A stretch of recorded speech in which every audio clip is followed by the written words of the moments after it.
of a nurse called Dorothy Crane? Nurse Crane? So the bitch really is a nurse then? Always thought she was just some crafty foreigner, that one.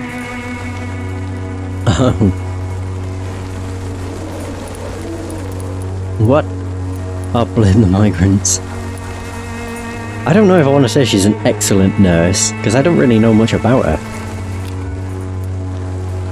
So she's trying to help her fellow immigrants. Why would that make her a villain? Dorothy Crane ain't even a real name. Something like Dorothea Craniu. Something like that.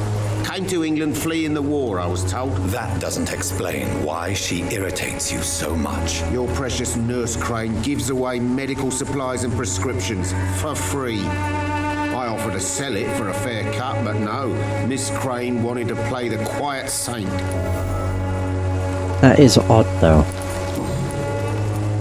How is business around here? Business? I have no business. Between this racket, theft, and customers getting scared, I'm losing money every day. I see. Sounds like you blame someone in particular for your situation. It's no secret Joe Peterson spends his time harassing merchants.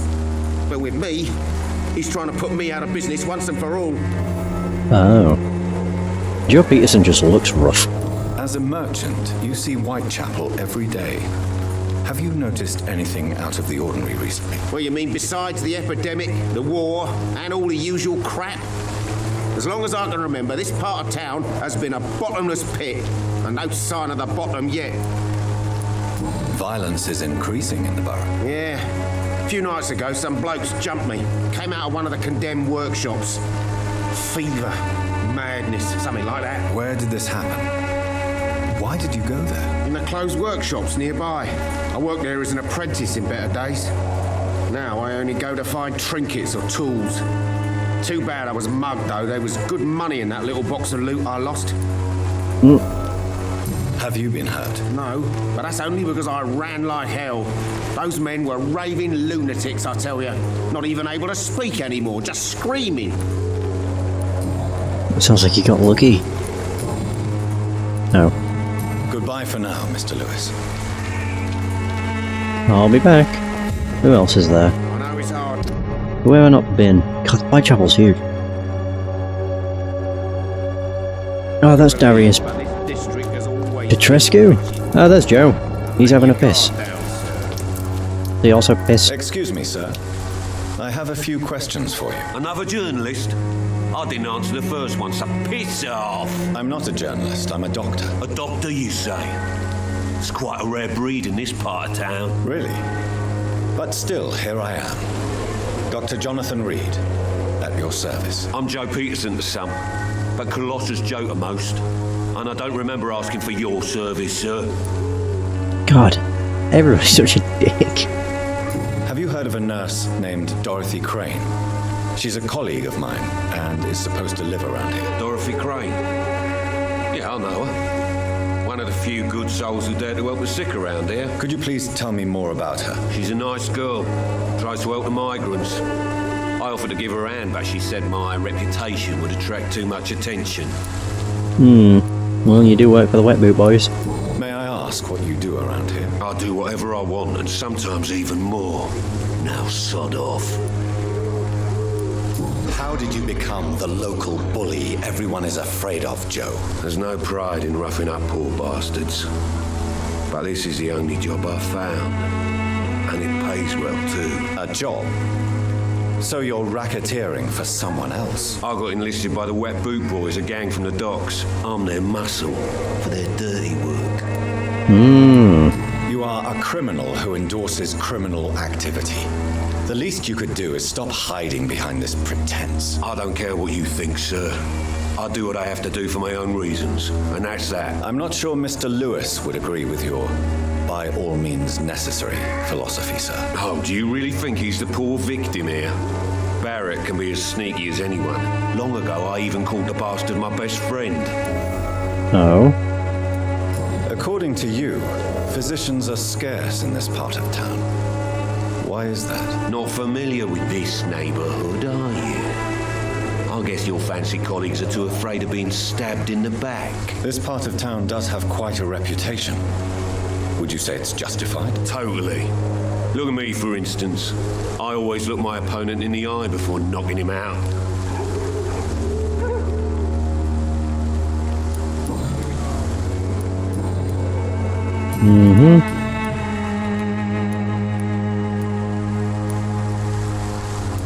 Work it working for a gang. Harry doesn't seem happy living in Whitechapel. Why did you make him come here? I've always put my son's interests above everything else, whatever he may think. Our house is small but affordable. The walls are thin, but the door is solid. You really love your son, don't you, Mr. Peterson? He's my pride and joy. Even if he hates me for the choices I make and pushes me buttons more than he should. Do you have any regrets? Only one. Not to have my beloved wife by my side. She died when Harry was little. My sweet Jane. She gave the boy confidence. Since the criminal nature of your job means you could be arrested, are you not afraid of what would happen to your boy if you were? No one will ever take my son away from me. If that ever occurred, I'd hunt the bastard down and rip off his head with my bare hands. Okay. Fair enough. Why do you keep on working for the gang, Joe? You know it doesn't suit you. It's true, I hate this job. And I know I made some bad choices, but I'm a wet boot boy now, and people won't forget it. You could leave tomorrow. Start another life in another town. That's easy for you to say, Doctor. We are poor. My son's weak, and there's no way he'll endure another disappointment. Goodbye, Mr. Peterson. Oh, we got another hint for Barrett. Fancy buying something, sir? You never lose your focus, do you?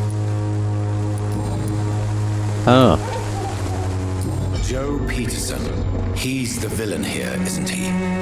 But you seem to know each other. I'd known Joe for years. I saw him box once or twice. He was a friend then. But these days, he's just another thug.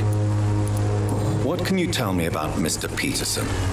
Besides his behavior toward you, obviously. Colossus Joe was a decent boxer, good one even. But after his wife passed away, he found every excuse to stop training. Just wanted to pick fights with everyone. It's never easy to find a new path in life, especially after the loss of a loved one. But crime is certainly not the best option. We've all had some rough times, ain't we? But most of us don't use our fists to see us through. And no one has ever stood up to this thug. Nobody would be fool enough to stand against a wet boot boy. What do you know of Harry Peterson? The boy seems so fragile, not like his father at all. Harry's a good boy, but he spends most of his time complaining. He's had it tough, all right, but he needs to grow a pair. What troubles him exactly? But despite being his father's son, almost everything, I think. He never wanted to come to Whitechapel in the first place. Hates this place more than most of us. Goodbye for now, Mr. Lewis. Cheap price, good quality. Come on, take Oh, a shit. look, don't be afraid. so I saw someone walk down the end of the street. Oh, look who it is. Good evening, sir. Do you remember me? If you're here for a reward, you'll be sorely disappointed. But I'll gladly shake the hand of a fellow countryman. I'm not here for a bounty. I'm a doctor. Dr. Reid from the Pembroke. A doctor? In Whitechapel? What an opportunity. My name's Bates, Cadogan Bates. Do you require assistance, Mr. Bates? Not me, but your skills could help a lot of people round here. That would help my business, because I say a live tenant's a paying tenant. I'm looking for Dorothy Crane. She's a nurse. What can you tell me about her? Dorothy Crane, bless her soul. I really should thank her someday. Has she treated you? No. When I need a checkup, I'd go to a bloody doctor, not some back alley clinic full of sick foreigners. Ah, my. He has a cold. Oh yeah, I need to do that. Give him treatment for a cold. It's unusual to see someone so happy around here, especially considering the current situation. Why Why should I be sad now? There've always been wars, disease, tragedy. There always will be. That's an unusual way of seeing things in these trying times. I don't see why I should shed a tear for another man's woes. I'm healthy, and I intend to stay so. What help could I possibly be to your business? That's simple. I already get good money from all those fleeing the war. Can you imagine what they'd be willing to pay if I could offer medical assistance too? Mr. Bates, do not make me regret saving your life in this quarantine zone. I understand, Dr. Reid, you're from a good family. Don't want to get your hands dirty. That's fine. I'll be happy to act as your middleman. Oh my. Yeah. I'm no saint, but to take advantage as you do, you are a despicable man who could only prosper in these dark times. So it's a no then. That's too bad. The Reid tonic could have really helped people, you know, save lives. Isn't that what you do? I mean, people buy that Swamburgh shit. True. What is your business exactly? I offer fair lodgings for a modest price to the poor and weary of Whitechapel. I see. And what about those who cannot pay? Well, deals can be done, if you know what I mean. Money's not the only currency. After all, I'm not immune to a pretty face. In other words, you take advantage of these poor lost souls. Begging your pardon, I thought you was a man who could appreciate the complexity of the modern world. Things ain't just black and white, you know.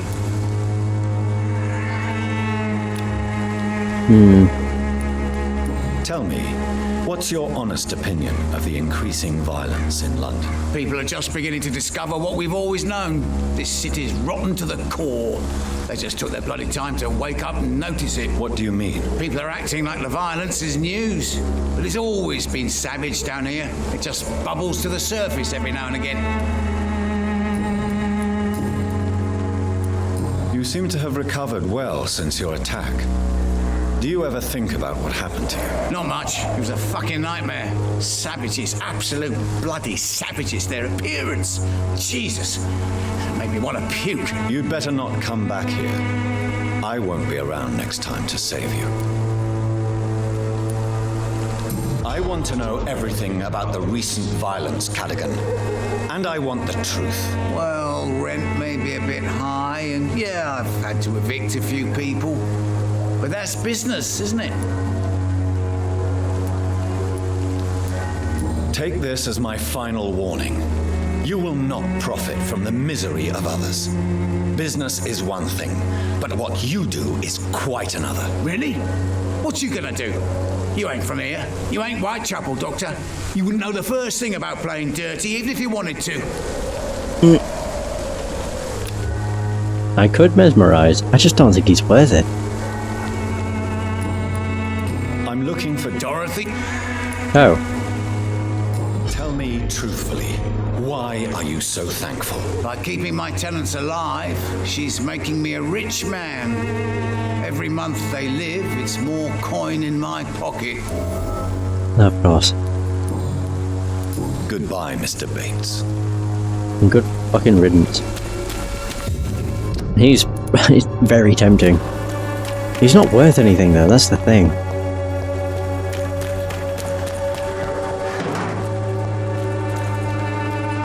It's locked, all right. Just a downside. Dispensary. Oh. Yeah, if he was worth a bit more experience, I'd be glad. Oh shit, there's a skull here. Yeah, I'd be glad to kick his ass, but he's just not worth anything.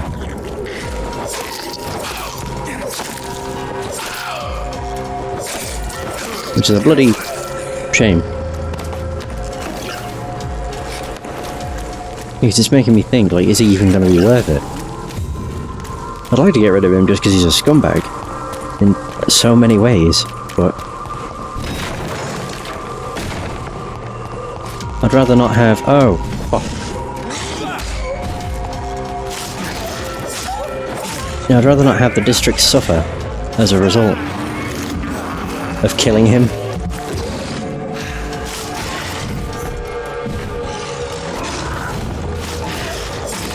Got him.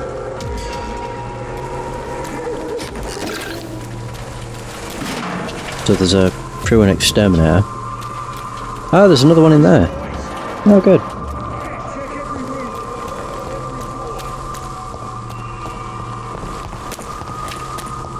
So how can I get in there?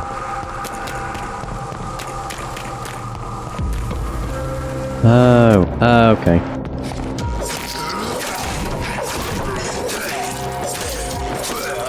Very nice. Easy enough. Yeah, I can just jump up.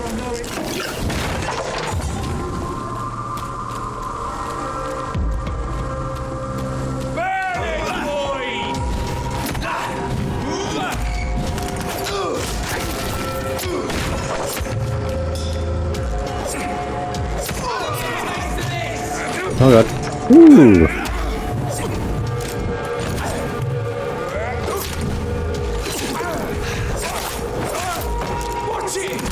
Fucking hell.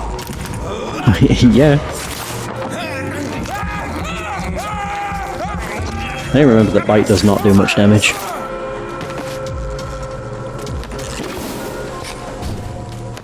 We got that. And that.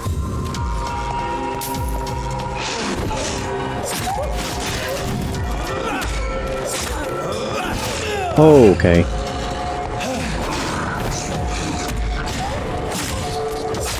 Oh shit. There we go.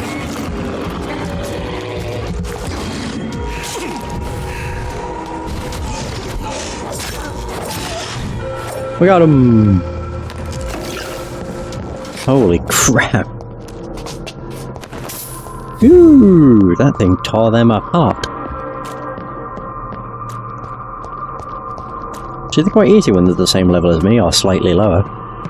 Not really that bad.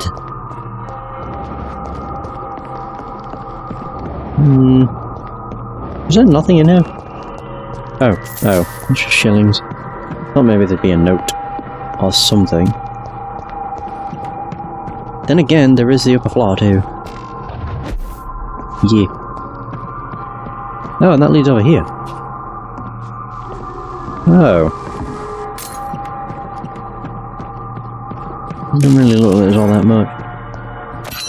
Ooh, used hatchet. So, yeah. It seems even upstairs there was nothing here. Nothing of importance. I thought maybe I could get through that.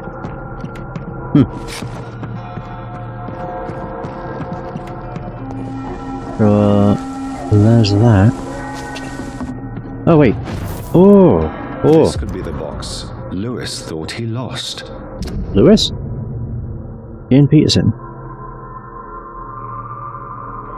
Oh. Wait, what? I've just realised, Jane. Barrett, there's no easy way to say it, so I'm gonna be blunt. We can't keep on like this. At least I can't keep on like this. If Joe ever finds out about us, about his wife and his best friend, it'll crush him. And then he will kill you. We had some good times together, but let's face it, I'm never going to be your Jane Lewis. You know it and I know it too, so I'm ending this, right here and right now. If you agree with my decision, I'm sure we'll find a way to be happy again. You, Joe, and me in time. And then the most important part of our story will have been preserved. Until that day, I wish you'd forgive me. Bye for now, Jane Peterson. Oh no, it's Marka. Have a good night. A love letter from Joe Peterson's wife, addressed to Barrett Lewis. Who should I give it to, I wonder? Oh god. The like sinister tone to Jonathan's voice there. Who should I give it to? I think I'll give it to Barrett. I'm not giving it to Joe. Because I'd rather not, you know, screw Barrett over.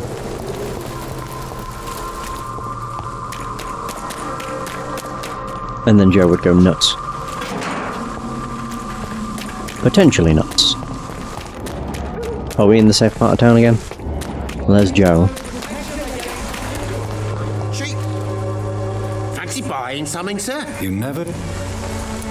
I found this box in an abandoned building nearby. I believe it belongs to you. Let's have a look. Yeah, this is mine.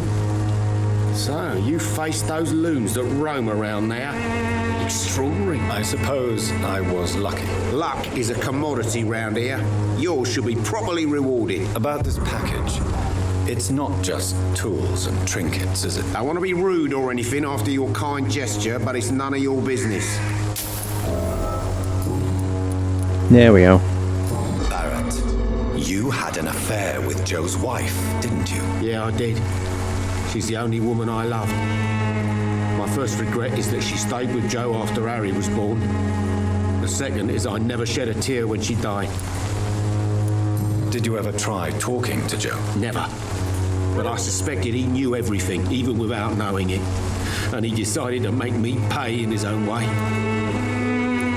Do you mean you're Harry's father? No one will ever know for sure. And it's better that way. And I don't believe I'd have been all that bad as a dad. Goodbye for now, Mr. Lewis.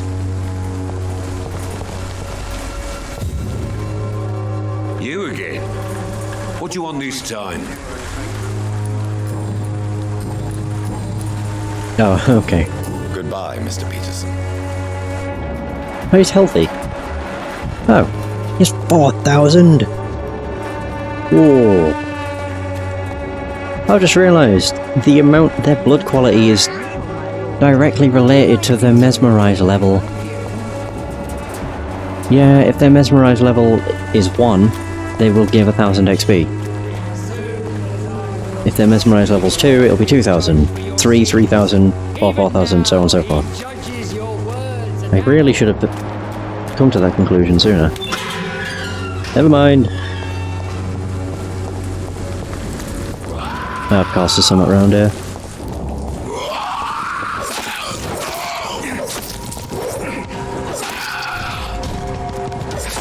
Can you just summon these into existence?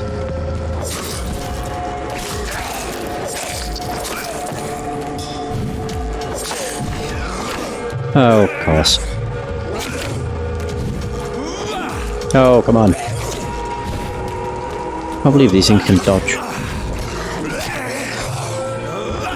Are you kidding me? Thank you. Got him.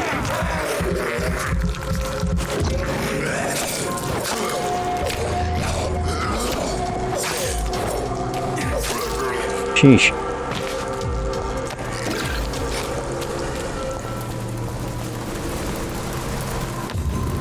There's a cigarette case. And this one as well.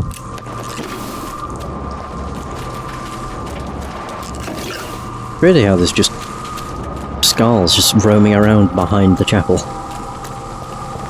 Kinda crazy, really.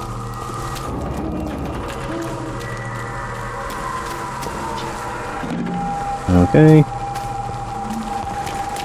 I've also just realised I've got over 1,000 XP again. Woo! What the hell are you doing in here? Good evening, sir. Yeah. I'm Dr. Reid. I would like to ask you a few questions. Please be my guest. Although I may not be the best informant regarding this part of town, my words speak about that which the eyes cannot see. Really? Are you an artist of some kind? I'm a poet, sir. Ah. Richard Nethercott, at your service.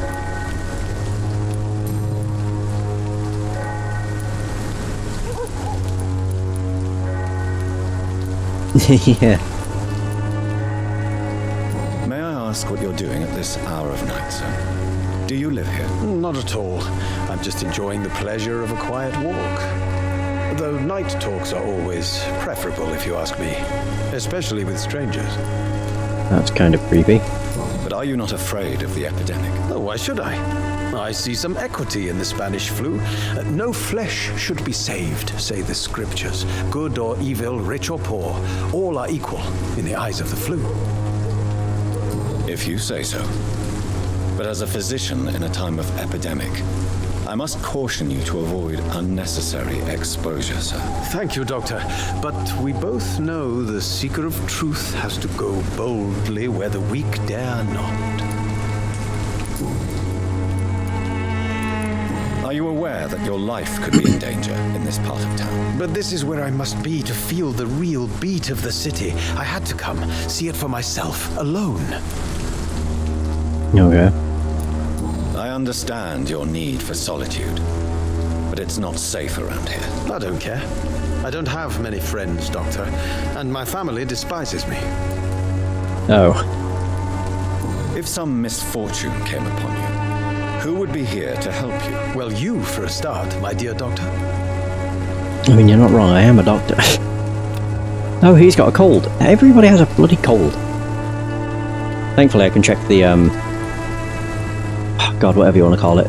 The web of people. And I can find out who has what. What are your thoughts on the terrible situation in this city? Terrible, you say? No. Of course, the death of so many innocents is a tragedy. But the scourge has not been all bad for the city. Oh, no, sir. What are you talking about? Do you remember London before the flu? Noisy, cacophonic, quiet, nowhere to be found. And now, listen to this oddly peaceful silence.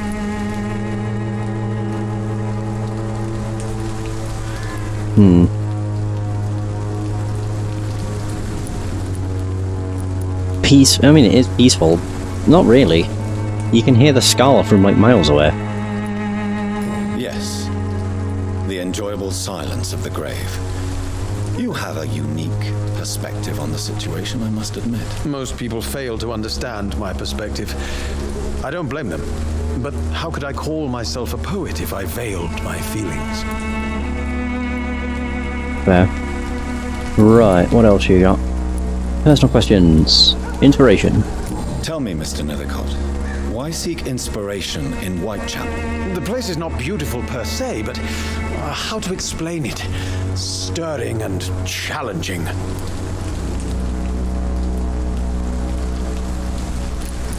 Do you not think it a little morbid? On the contrary, sir, Whitechapel is full of life, full of beauty. Just like my dear muse, the wonderful Camellia. What can you tell me about Camellia? Not much, and that's the beauty of it. She can't speak, you know. She's a locked mystery who exhales kindness and sweetness. So she's a mute? Oh. Perhaps you're just afraid to find out the truth about your muse. One day, perhaps, I'll ask her to come with me. But will she still be my wild flower of Whitechapel if she moves uptown?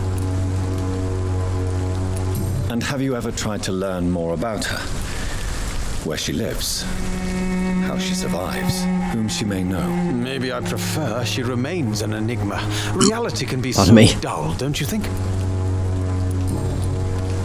In what way, exactly? The struggle by gaslight, the barren smiles, and the added hunger under the rain. If you say so. Such vibrant antagonism and vivid paradox, the stripped humanity raged across each street. Vivid, of course, yes. And what about the poignant distress? Oh yes, the poignant distress. You see what I mean, don't you? That's what I want to write about, and that's what Whitechapel is made of. Oh yeah. Did you know the mute florist is a member of a secret society? No, I didn't. But I thank you for this information, sir. For it only enriches the mystery surrounding the precious Camellia. Are you not curious? Is there not more you wish to know? That girl has not an ounce of malice in her. Whatever she may be hiding, it's certain to be for the benefit of most, if not all. I just don't understand why Crane is doing this. Crane seems to be central to this plot, but I don't really understand it. I fear you are a hopeless romantic, Mr. Nethercott. Guilty as charged, Dr. Reid. No, I just don't get it. Like giving out free healthcare.